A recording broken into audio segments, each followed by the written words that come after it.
Et 19h03 sur Europe 1, l'actualité, c'est bien sûr aussi ce lundi noir sur toutes les bourses du monde. On y revient avec boursier.com dans le détail dans quelques instants. Réaction épidermique directe aux droits de douane imposés par Donald Trump. À l'avant-veille de l'entrée en vigueur des fameux 20% sur la quasi-totalité des exportations aux États-Unis, la présidente de la Commission européenne, Ursula von der Leyen, tente d'amadouer le président américain. Bonsoir Barthélémy Philippe. Bonsoir Pierre, bonsoir à tous. Alors l'idée, ce serait une baisse réciproque des tarifs douaniers.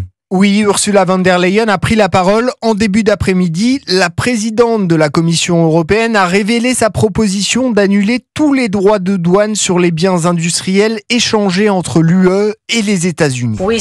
L'Europe est prête à négocier avec les États-Unis. En effet, nous avons proposé des droits de douane nuls pour les produits industriels, comme nous l'avons fait avec succès avec de nombreux autres partenaires commerciaux, parce que l'Europe est toujours prête pour une bonne affaire. Nous la gardons sur la table.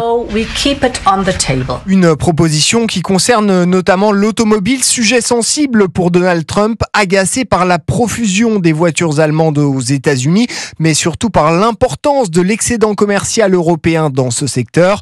La chimie est aussi concernée, comme l'ensemble des biens industriels. Alors, Donald Trump peut-il négocier avec la Commission ? C'est peu probable, car il n'a pas donné suite à cette proposition qui est sur son bureau depuis plusieurs semaines, mais quelques heures après l'allocution d'Ursula von der Leyen, le président américain s'est dit prêt à ouvrir des négociations avec l'ensemble des pays qui l'ont demandé, à l'exception de la Chine. Merci Barthélémy Philippe du service économie d'Europe